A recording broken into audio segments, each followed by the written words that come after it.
Hi, everyone. We're so excited to be here tonight hosting our third community table conversation.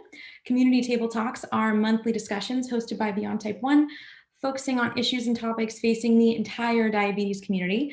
I'm Jordan, the director of programs at Beyond Type 1, and I'm going to hand it off in just a second to an amazing group of women because tonight we're talking about women's health and living empowered with diabetes. First, I just want to thank all of you joining in Zoom and on Facebook Live, as well as those who make this incredible series of conversations possible. Community Table is presented by the JDRF-Beyond Type 1 Alliance and made possible with support from Abbott Diabetes Care, Dexcom, Lilly Diabetes, MannKind, Medtronic, Omnipod, Roche Diabetes Care, and Tandem. As you're tuning in tonight, if you have questions, we should be able to take some later on, so please feel free to drop them into the chat or the comments, and we will do our best to try to get to those.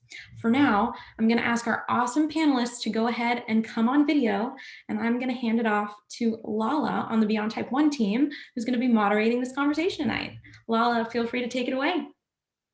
Thank you so much, Jordan. Hi, everyone. It's so nice to be here tonight. This is such a topic near and dear to my heart that I have many rants about, but I'm going to let our panelists lead the way in tonight's conversations. I wish I could see all of your faces, but I do feel your energy. So thank you for showing up tonight and bringing all of yourself here today. So again, I'm Lala Jackson. I live right outside of New York City. I've had type 1 for a little over 23 years now. And then we're going to have our panelists introduce themselves. So first up is Dr. Apoorva Gambar. Hi, everyone. It's so good to be here and with such an awesome panel of powerful ladies. So a little about myself. I am originally from India and right now logging in from Boston. And I'm a physician and also a person living with type 1 diabetes for the past 13 years. So happy to be here with all of you. Yeah. Thank you. Lexi Peterson, you're up next. Hi, everybody. I'm Lexi Peterson. I live in Georgia. I've lived with type 1 diabetes for about 15 years now, and I just love sharing my life with diabetes to connect with other people that live with the same things. Thank you. Marina, you go. Hi, guys. So I'm very excited to be with everybody and feel empowered and talk about women's health issues.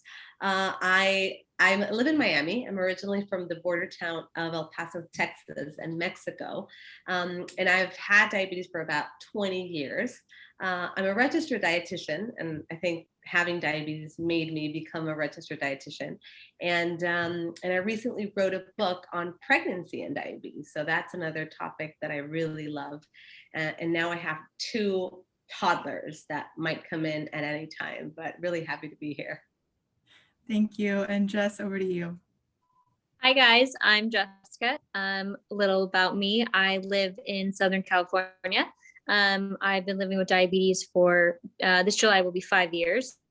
And I am actually a new mama. I just had a baby. I've only had him about a week, but he was in the NICU for about 5. So still getting used to mom life and diabetes life and all that good stuff. So thank you so much.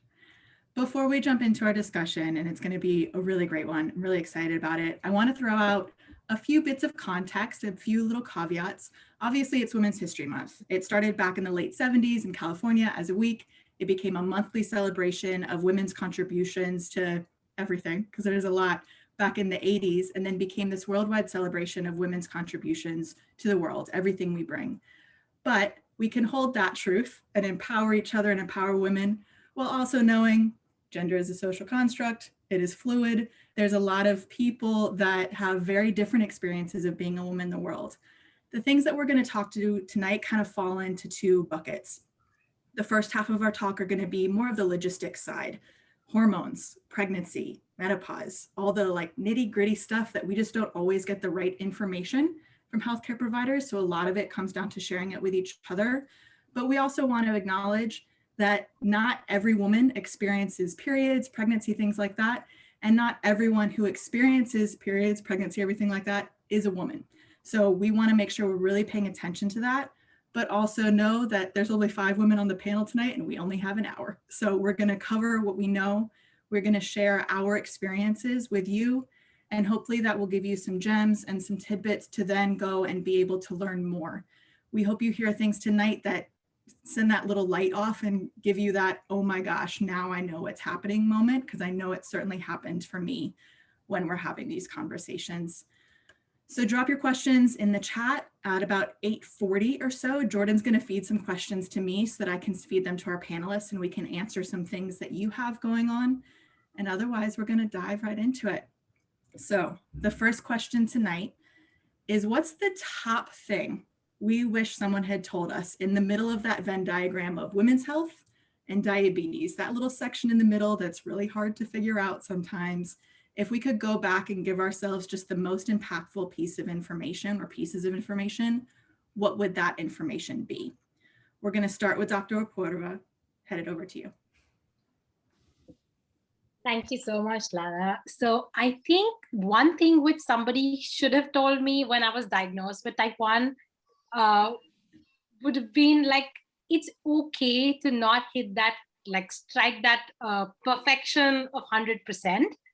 It's okay when you are dealing with everything. And when it comes to hormones, I think somebody should have told me that if you can't figure that out, it's absolutely all right. And as a person living with type 1 diabetes and trained as a physician, I realized it by hit and trial, by realizing that hormones are something which I need to like adjust, make a balance myself. So I learned it the hard way, but I wish somebody would have told me, and a physician should have told me when I was diagnosed, that, hey, like it's okay to deal with it, and you need to everyone's body reacts in a very different way, and hormones are those little obstacles that will keep coming in your life, and probably you need to like make peace with it by your own self. And I think each female here dealing with their own hormones have had different stories and experiences. So I learned it the hard way, but I wish somebody would have told me that way back when I was diagnosed. Yeah. I want to dig in a little bit there because I know your brain holds so much valuable information. So generally, obviously, this doesn't apply to absolutely everyone in every single case, but what are the times of the month that affect our blood sugars either way, typically? Yeah, so that's a very interesting question. And I think every female and every person living with diabetes experiences very varied reactions to their hormones. So for me, like sharing from my personal experiences and also like scientific knowledge about the diabetes and the hormones, I think hormones impact people very differently. So for me personally, I've experienced my blood sugars go really, really crazy just before I start my periods. And that's where nobody told me. And I have a hard time, even after like knowing about my diabetes management, I still struggle like increasing my basal rates on my insulin pump, or sometimes like even if I'm doing everything right, I know that they're gonna like mess up. I still fail at times. So it's absolutely all right. But these hormones are something the body has to deal with. So it's just how you manage it. It's about personalized care, understanding your body the best possible ways. Yeah. Thank you for that. I know that for me, using apps like Clue, where I can make little notes and notice different adjustments, are really helpful. Tidepool actually also started just collecting this information as well, where people who are collecting their CGM data and such through Tidepool can make notes about what's going on so that they can start getting data about generally how hormonal cycles and monthly cycles impact blood sugars. So Lexi, I'm going to go over to you next. You've used your platforms in such an amazing way to really advocate for people who are experiencing other things outside of diabetes as well that also tend to happen alongside being a woman with diabetes. So I'd love for you to dig into that. Yeah, so, and this definitely goes in with the question that you had just asked. What I wish somebody would have told me is there's so many different things that can affect your body in so many different ways. Nobody ever really explained to me like what insulin resistance was and everything that can come from insulin resistance. So if you guys follow me on Instagram or not, well, if you don't, then you wouldn't know, but I speak a lot about PCOS. I recently got diagnosed with PCOS the beginning of 2020. And it's been a crazy journey. My husband and I have been trying to get pregnant, and for like the past 3 or 4 years, I've had irregular menstrual cycles. I just thought it was normal. And I, doctors never like put two and two together for me that PCOS, which is polycystic ovarian syndrome, and insulin resistance are linked in a lot of cases. And so years ago when I was in college, like my freshman year of college, I had an endo tell me, hey, you're showing signs of insulin resistance. But he never said anything else. I'm like, okay, well, my A1C isn't that bad, so like I'm good. But I never made any changes because I didn't know what that actually meant. And then whenever I was going to see my OB-GYNs, they never really connected the dots for me either. Like when I said I was having irregular cycles, it was just, okay, well, let's put you on birth control. It wasn't, oh, well, maybe this is linked to your diabetes. So I never had any idea until I went and did my own research. And so, yeah, I guess the biggest thing that I wish that I would have known, because I was really down on myself about a lot of things.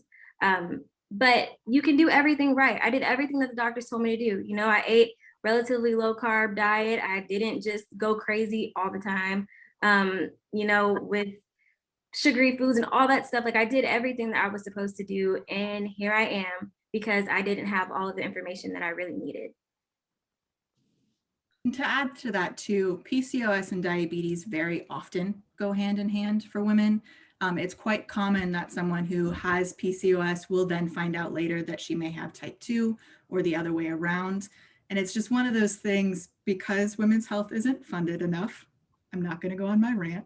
We don't always know that these things are happening in the way that we should. Whereas if there was enough research and funded research, we would probably know more that these things do go hand in hand. And then doctors would be able to give us a heads up that this is something that's very likely to happen. So if anyone else is experiencing this too, like Lexi said, you can do everything right. Just because other health things happen, it doesn't mean you did anything wrong at all. Next, I want to head over to Jessica. As she mentioned, she just had a little baby boy who's very, very cute if you've seen him on Instagram. I would love to back up like a year and a half before this whole pregnancy journey. What do you wish you knew? What I wish I knew, even when I got diagnosed, was how many people actually have it. And I wish now, looking back, I would have told myself to reach out to other diabetics sooner. When quarantine hit, I pretty much just made an Instagram, and just so I could talk to other people, because I'm the only one with type 1 and no one in my family has type 2. So no one in my family or my husband's side has diabetes whatsoever. So it seemed like I was kind of the outsider sometimes, because I'd have to go and prick my finger and do a shot. And then, if you get low, oh, I need candy or things like that, So I think it was more of a reaching out and realizing you're not alone in doing any of that. And then, when I decided to become pregnant, or my husband and I were talking about a family, the first thing I did was go to my endo and say, what do I do? How do I manage this? Because it's not just about eating. I can't be stressed. My blood sugars go high or low, or the hormones and all those things. And as Lexi said, trying to get pregnant is not always the easiest. And, it's definitely a journey to even get to that point. So it's been a crazy ride. And since he's been born, I know that you've learned a lot about pumping and just all of the things that really impact your blood sugar. I'd love to hear a little bit more about that. So I didn't even know pumping would even affect my blood sugar. I actually get so many lows from pumping all the time, because it's a 4-hour, every 4 hours or so. And the calorie, you have to uptake on your calories and your water and all those things. And it's hard to kind of balance that with, okay, I got to pump, and then I got to feed him, and then I got to make sure I'm okay because he needs to be okay. So that's been a whirlwind. And then if you're low and pumping, for me, it's taken so long. It takes a good 20 to 30 minutes to come back up to normal numbers. And it's, as everyone knows, a low is the worst. So especially taking longer, it's a hard thing to do. Thank you for sharing that. Marina, with your background as a person who knows everything nutrition and everything diabetes education, like you said, you then had 2 little ones, and then you wrote the book about living with pregnancy and diabetes. So what were the things that you wish you had learned or been told about the intersection of women's health and type 1? Oof, I mean, I think one of the things that I wish somebody would have told me, and that's something that I say a lot to my clients, is blood sugar control or diabetes management is much more than counting carbs, than giving insulin and having a blood sugar of 110. Like it is so much more than that. It is emotional health, it is well-being, it is, you know, as we all know, it's so much more. So sometimes, you know, we want to have a feeling of control, and we control the food, or we control whatever thing we can. So I think that's really the beauty of what I do, is how can we have a positive relationship and a holistic view in how we eat, because we don't just eat nutrients, right? We eat because of family, because of culture, because we like it. So it's been an amazing journey in that sense. And again, I studied, you know, and I wanted to educate myself, and I've been a registered dietitian and a diabetes educator for about 13 plus years. And I was terrified to have a baby. I was thinking about it, and I read and kind of just going back to Lexi's point, I think really there's a lack of understanding in the medical profession. And it's not that you can blame them, because diabetes is such a intricate, complex, individualized, that, you know, I would even go to my own providers, and I was like, I wasn't really satisfied with the answers that they would give me, or kind of they would just blow me off, and then I chose great ones that would say, you know, this is my experience doing this, and this. And so I think really getting a team and a support, kind of going to Jess, that you're not alone. And all of this really made me really do my own research and say, wait a minute, if I'm going to have a baby, like, what do I need to do? How do I start? How do I get there? And just like Jessie was saying, like the lows, just really quickly, I remember even in the delivery room, I had a C-section, and I had a great relationship with my own doctor, and he knew that, you know, I knew this stuff very well, and he trusted me. So we had a very trusting relationship. And as I was in the delivery room, in the surgery room, he was like with my Dexcom, he's like, Marina, you're like 131. I was like, as I was with anesthesia, I was like, can you just give 0.2 units, 0.3? And so it was as I was in the delivery room. So again, I'm not recommending that, but it's challenging. It's challenging. I think the more you know about yourself, the more empowered you can be about your own body. That's just the best feeling. Completely agreed. That made me think of a lot of times, I'm in my early 30s now, but throughout my 20s, I was having a lot of issues with other autoimmune diseases. Women tend to carry the burden of autoimmune diseases. Most people who have autoimmune disease are women. That tracks a little bit differently in type 1. But it was one of those things that there was so many different things to pay attention to. There was no possible way a single doctor obviously isn't spending more time with my body than me. And so I needed to make sure I was being my own best advocate. And I think that's the thing that I would go back and really tell myself of, there's some stuff coming, but trust yourself. And that's the real thing of make sure you're listening to your body. I think one of the really special things about being a woman is that women's intuition and being able to really clue into things that are going on. I think type 1s have the same superpower because we so often have to pay attention to ourselves. We know how to listen. And I think that we can apply those things to a lot of other aspects of our health as well, whether it be hormones and then using like a monthly tracker to try to help us out with the information. Or if it's just, I know for me, there's certain foods that I'm not allergic to, but I sure can't eat. And learning what those things are that just don't work for myself and learning to really listen to my body was one of those really big things that I would want to make sure I really instill in a younger me. I know one of the topics that we get questions about a lot, and there's just not a lot of resources out there, is menopause. So Dr. Apoorva, I want to toss to you for a second. What should people know if they're heading into menopause age that might help them out a little bit with that? Yeah, thank you for that question. And I think piggybacking on what you just said, that being mindful of what and those intuition, this like your body does give you signs that, oh, something's not right. You really need to be mindful of those factors. And I think addressing to the question you just pointed out, that like during for a female and as a healthcare provider, we read about like there are multitude of factors, there are multiple hormones that play around in a female's body, which can really be difficult to manage when it comes to managing blood sugars. So when it comes to managing your blood sugars during your early menstrual phase, during like your growth phase, there are different factors, there are different hormones that play into the picture. But when it comes to menopause, there is this one massive hormone called progesterone, which really plays like a complete it's a monster, right? It's also a good hormone, but also a monster when it comes to blood sugars.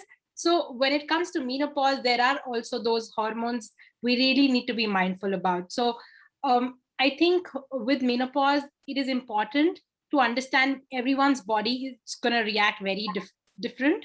And you need to be your own advocate with your OBGYN to tell her that, okay, things are not going right.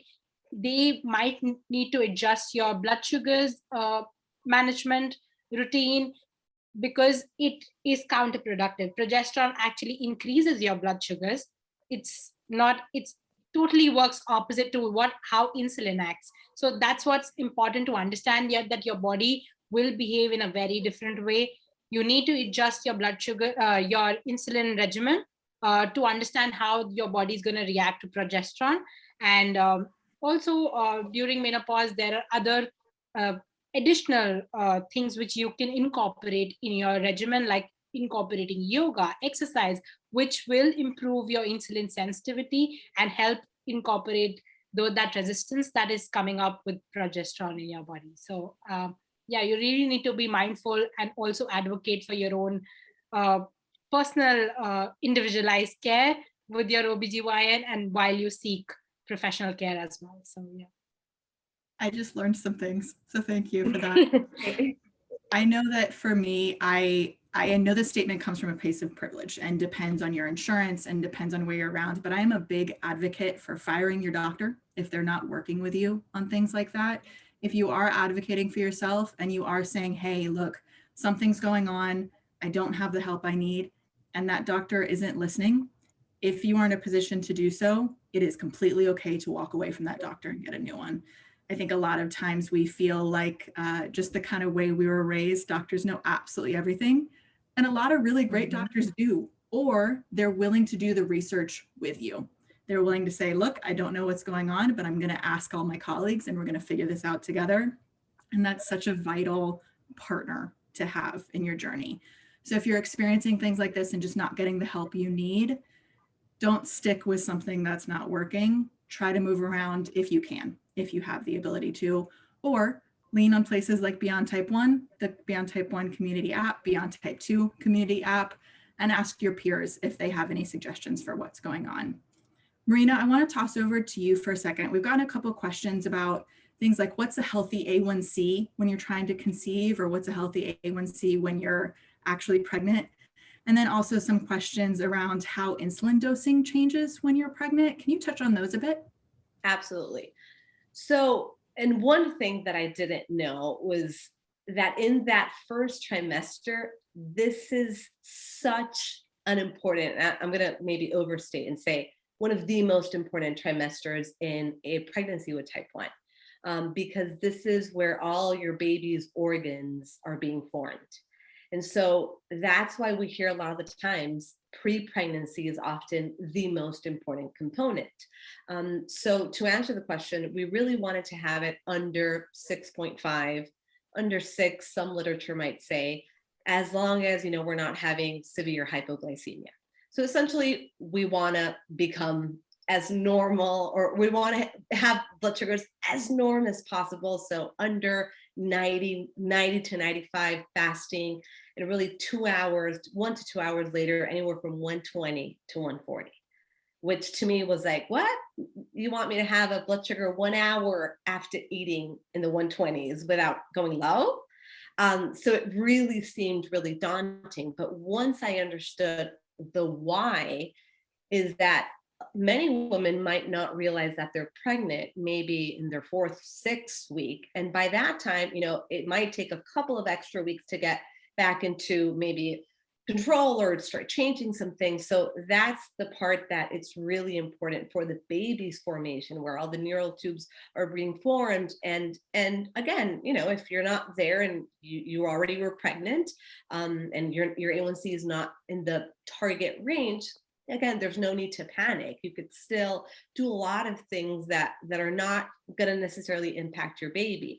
But if you are planning, if you do, have the time to do this, really, I will stress the pre-pregnancy phase. So having an A1C maybe 2 to 3 months prior to conception, close to the 6.5, because that's just going to make things easier along the way, and there's not going to be a lot of catch up type of thing. And going back to the insulin dosing, so that was another big one. I read about, the significant changes that you would do, but whoa, was I not expecting the big increases. So exactly, progesterone is like a tug of war. So this is progesterone and this is insulin, and they do not mesh. So as you're going into the 2nd trimester, this is really when the progesterone is starting to kick in. And this is where you're starting to see, wait a minute, like my blood sugars aren't working. Again, each woman will see it differently. But as pregnancy progresses, and by the 3rd trimester, again, you want your baby to have all this progesterone. This is fantastic for your baby. But it really means having to triple insulin carb ratios, basal rates. Insulin might really take a longer time. So it's not as before that you would inject and it works really quickly. It's all of these hormones that are kind of making all your body crazy.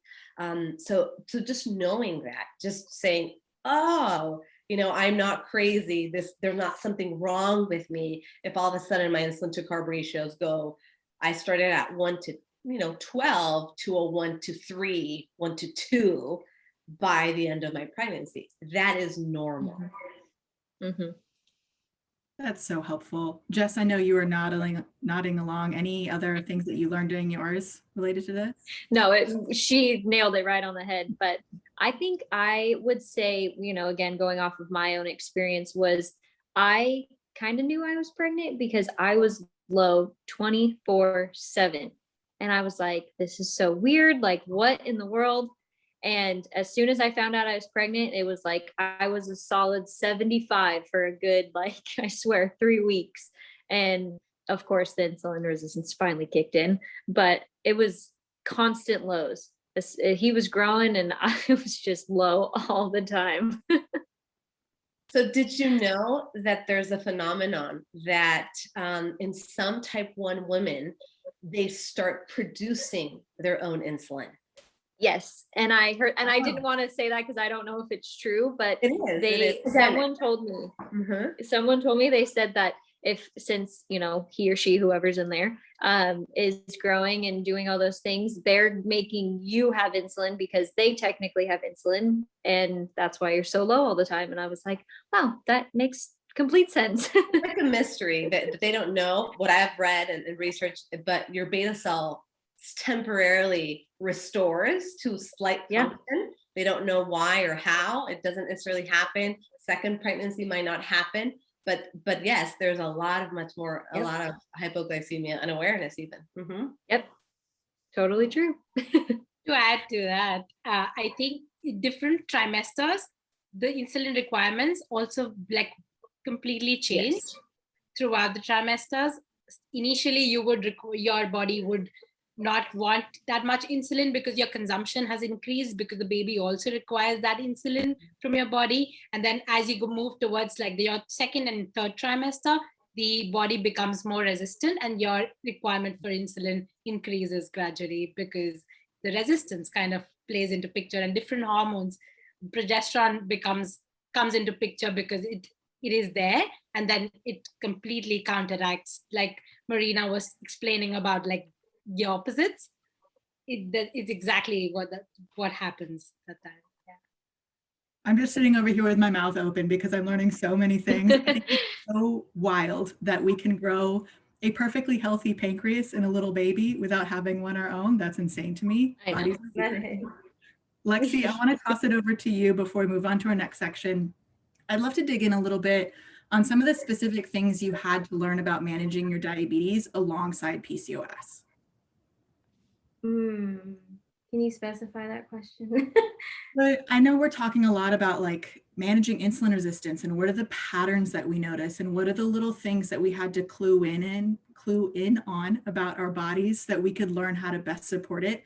Were there any things that you picked up after you realized like, oh, okay, I do have PCOS. Now I can work with that knowledge moving forward? So I guess the biggest things that I noticed, which I've kind of done like a whole 180 with my way of eating and all that stuff, just because I've done a lot of research and, you know, whatever, but a lot of different things that are not bad for your body contribute to insulin resistance. And so I've like completely cut out like meat for now. I'm working on dairy, but I love cheese, so that's still a process. But I noticed like as soon as literally about 2 weeks after cutting out meat and processed foods, my insulin consumption or whatever decreased by about 20 units. And my blood sugars have been like, I don't have the crazy roller coasters anymore. Now I don't think my PCOS is necessarily cured, but I've seen a lot of different things happening in my body. Like I used to not have a period every month. I would have 2 some months and none some months. And we had a lot of like, you know, we thought we were pregnant the months that we didn't have a period. But ever since like just really listening to my body and finding out like, okay, my body likes these foods, or, you know, it doesn't really like, or my diabetes doesn't really like these foods. My body has really just shown me that it actually can get better. Like I don't have to just go run and get, you know, as much medication as I can to treat certain things. So I hope that answers your question, because the main thing that I really noticed initially was I just felt like before I was officially diagnosed with PCOS, and I would just like to say that I diagnosed myself first with Google.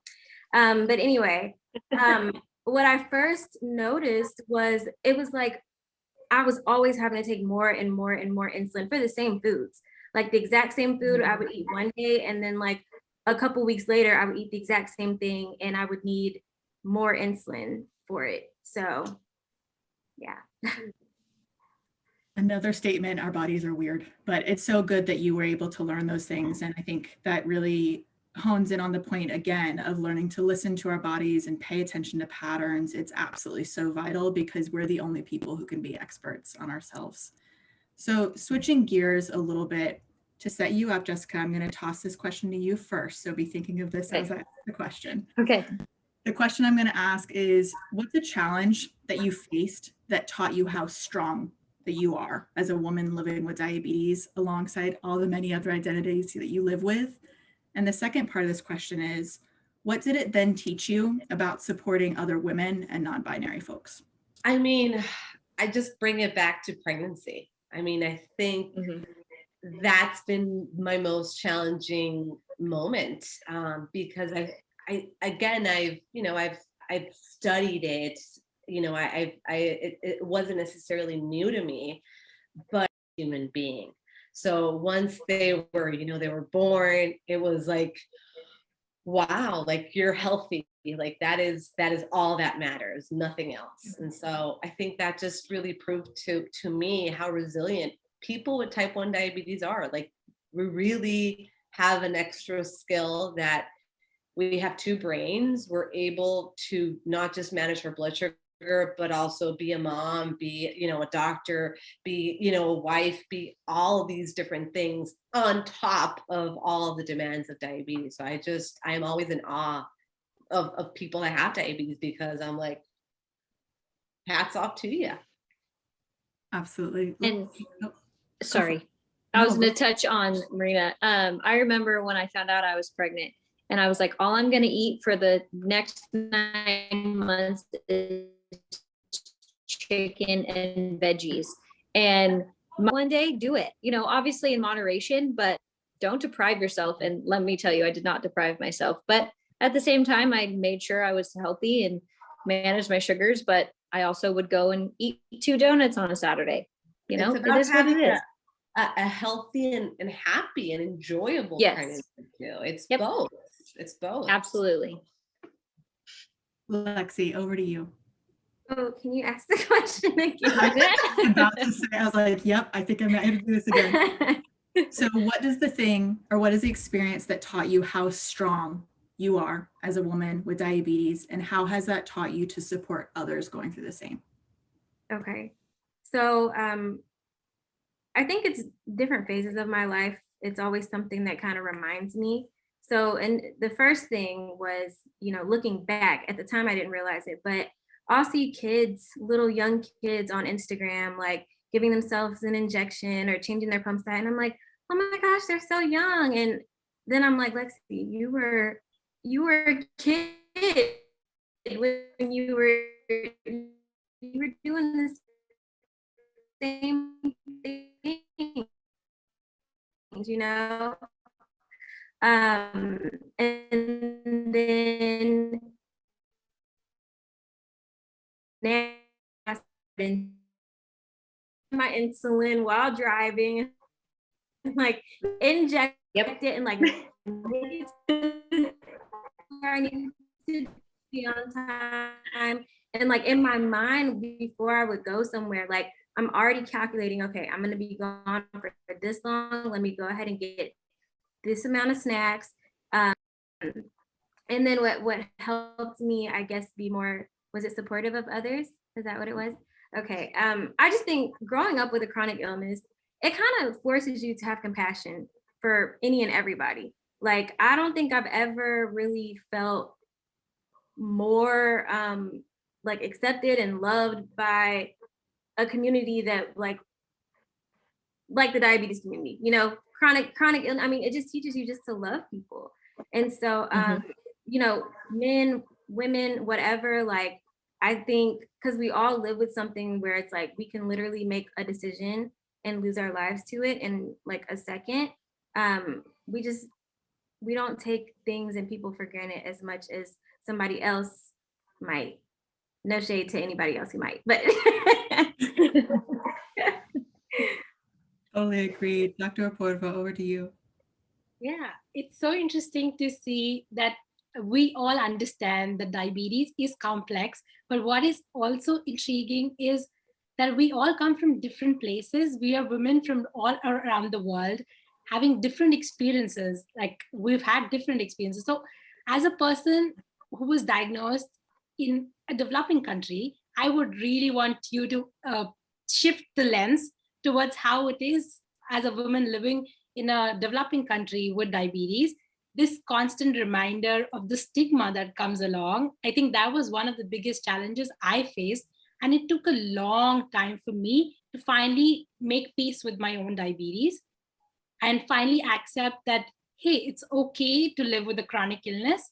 And there is this huge stigma that comes along in India. And also, I think a lot of people who would be joining in from a developing country like India and from other places. And I don't know if this challenge is there in the US or in the UK, but this constant reminder that you are looked down upon if you have a condition, and this stigma that, oh my God, you're not good enough, trying to fit into a box which we create of like being normal. I think I faced it for a very long time. And I faced it even coming from a family of doctors and also from an educated family. I was always told not to share my disease with anyone because probably I would be looked down upon, and probably because people would not marry me. I think it comes as a negative thing.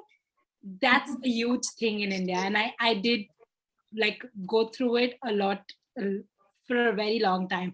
And I think that's one of the challenges which I think we really need to talk about and like really voice out, because all females in India go through this challenge. It's not just about diabetes. We are talking about diabetes, but it comes with all chronic illnesses that if you have a disease, you lose a point somewhere. That's not true. That's really not true. We really need to address this challenge.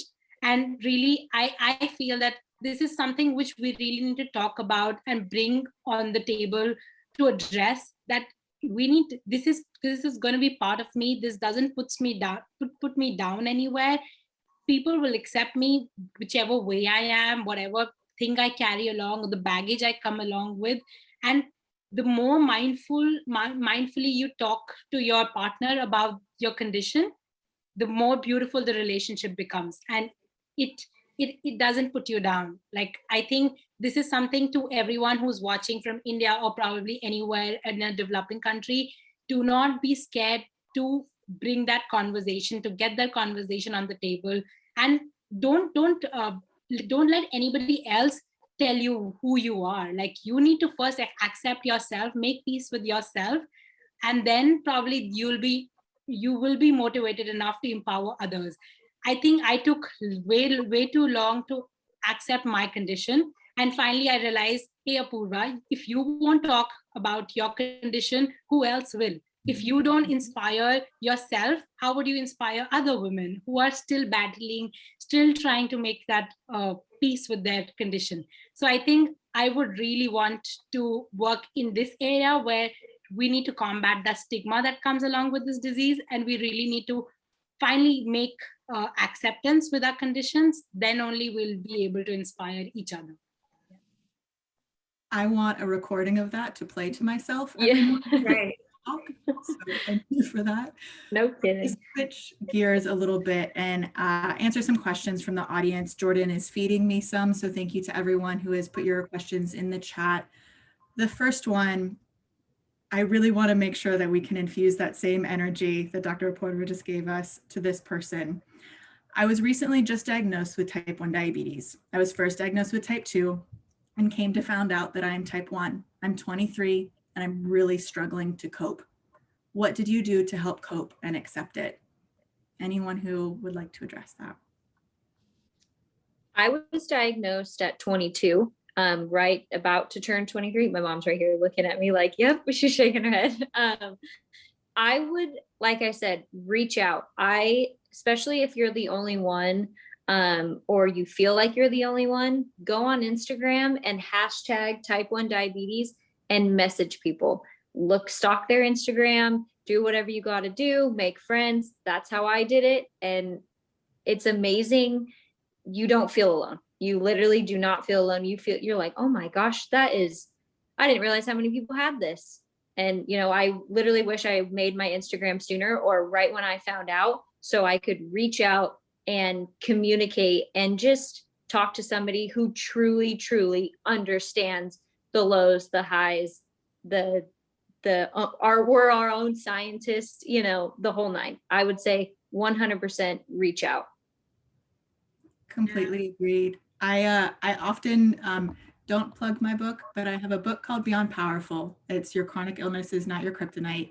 I have to say it's a really good book. I've now forgotten what I wrote in it and gone back to read it when I'm going through burnout. And it's really me. And what it identifies is the superpowers that you already have, but are going to learn that you have because of type 1. There's, like the panelists have talked about tonight, there's a whole set of things that we learn from living with chronic illness that make us truly superhuman. There's so many things that we learn how to do, like use our voice to be our own advocates, but also advocates for others. We really learn how to listen to ourselves, a whole host of things. So in case it's helpful, it's at libraries. You can get it for like 99 cents as an ebook, but really plug into things that are helpful and will really fill you back up, because that's so important. I think I just interrupted someone. I think it was Dr. Apurva, maybe?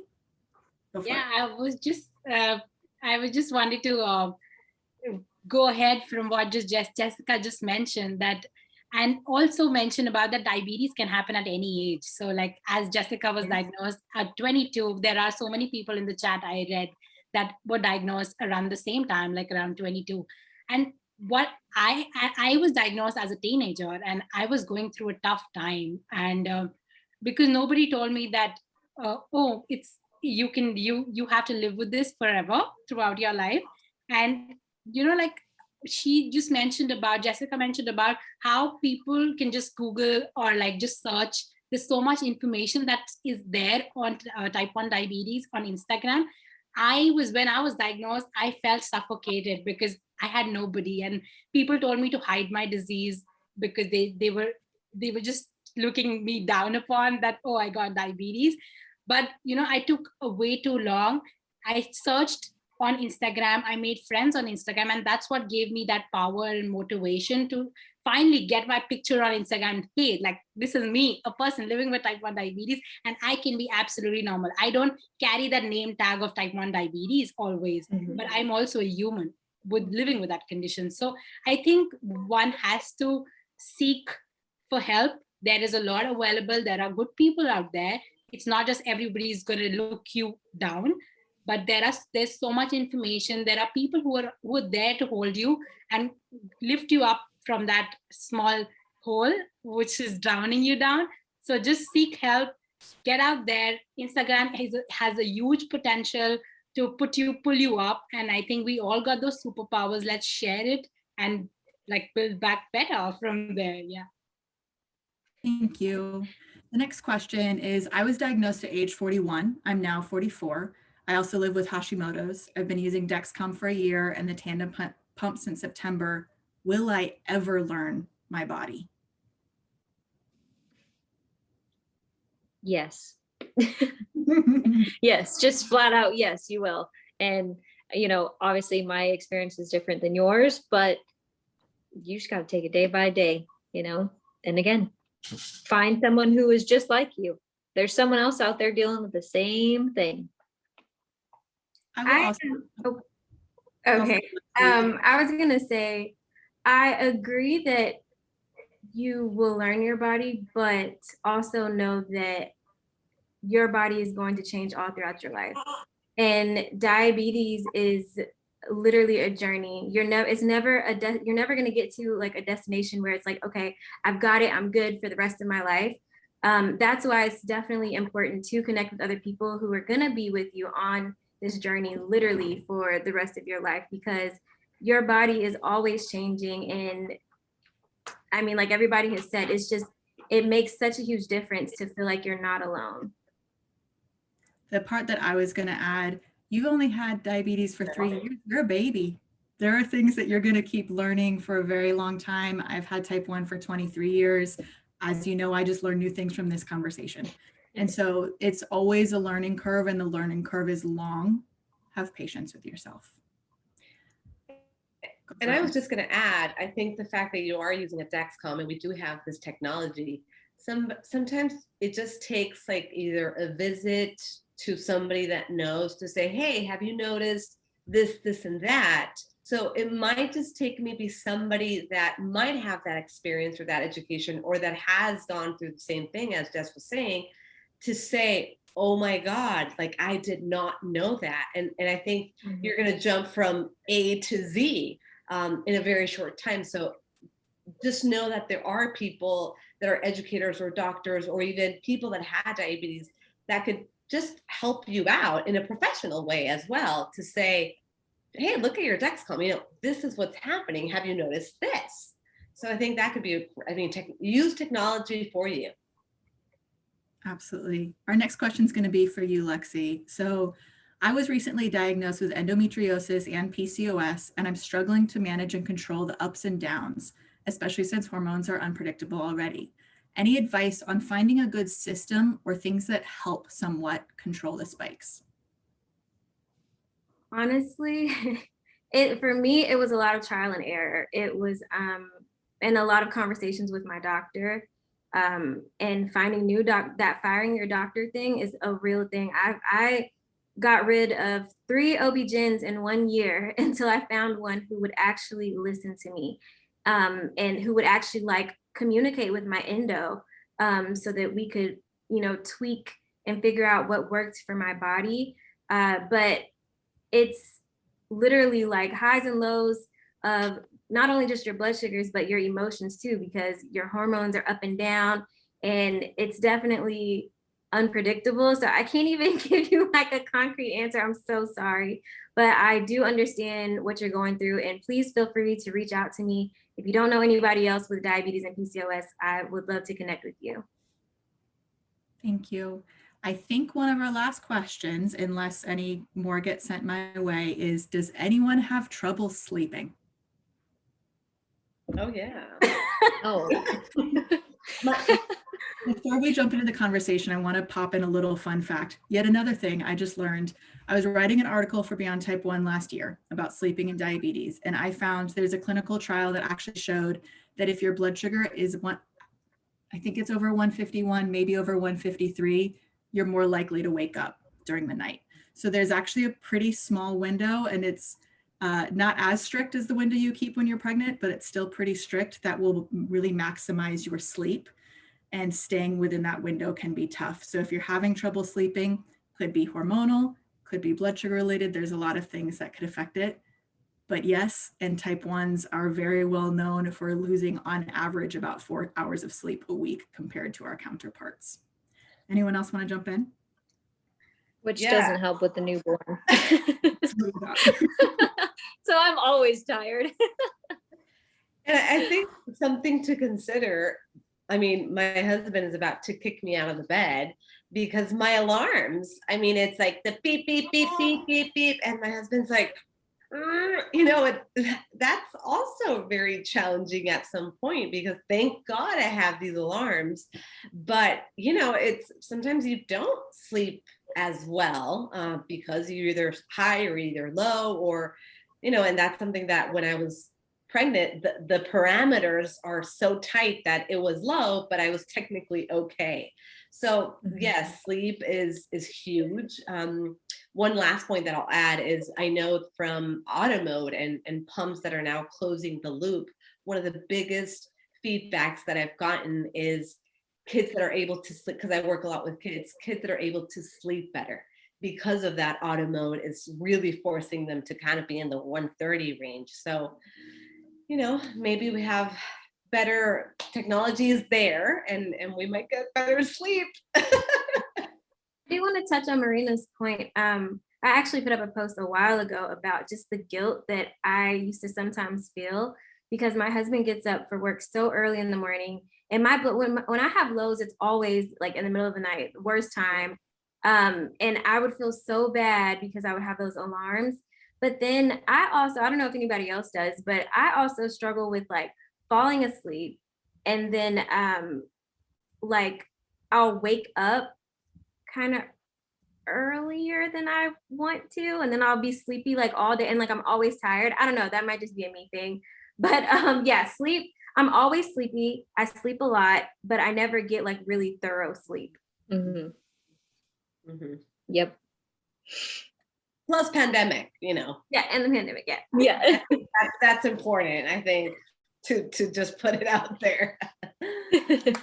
So true. All right, we're going to do a lightning round for the end. And the question I'm going to ask is in one sentence, what piece of advice would you give your 13-year-old self? This can be related to diabetes. It can be related to being a woman. It can be related to any other intersection you'd like to speak on. Jessica, I'm going to start with you. I would say, as cheesy as it is, everything happens for a reason. My mom has told me that from day one. And now that I'm a mom, married and all that, 100% the truth. 100%. I love hearing alarms. It makes me, if you've never been to a diabetes event in person, it's one of the things that makes you feel so normal hearing other people's alarms and the things. So thank you so much to, I think, Marina's pump for doing that for us. That was a great example. I appreciate it. So since your Dexcom spoke for you, Marina, I'm going to toss it over to you next. I mean, I think I'll say two things that really seemed relevant. I think one is, once you accept yourself, I think other people will. So I think that self-acceptance is critical. And number two, I would say, make diabetes your friend, not your enemy. That comes from perspective. I think if we have that mentality shift, that you're here to stay, let me make you my partner and let me learn from you and let me even be grateful for you. I think that's really the transformation that you can see in a human being. Dr. Apoorva, over to you. I think there's so many things. There are a huge number of things I want to correct, and I tell my 13-year-old self, like, hey, you need to like really know a lot of things. Like I had plans that by 30 I'm gonna do this, by 40 I'm gonna do this, but things will change. So I think being present to wherever you, whichever stage of life you are in, just be mindful, and you will learn so many things by experimenting with trial and error. And I think everybody has pointed out, even Lexi pointed out just a few minutes back, that we gotta learn with trial and error only. Yeah. So even as doctors, I think we've learned so many new things every day. Just keep learning. Lexi, over to you. So I have 2 points. The first one is advocate for yourself. Fire people who aren't looking out for your best interests. Don't feel like you have to be loyal to a doctor. Do your research, read reviews on doctors and see what other patients are saying. And the second thing would be show yourself grace. Like nobody's perfect. You're gonna mess up. You're supposed to mess up. You're human. And the only way that you can learn is from your mistakes or from other people's mistakes. So those are my 2 points. Thank you. Mine would be, I was diagnosed when I was 10. And so that's a tough time to get diagnosed right before those preteen years. And then of course, life in a girl's body as a teenager can be tough on this planet. So the things that I would really want to tell myself is your body is a safe place to be.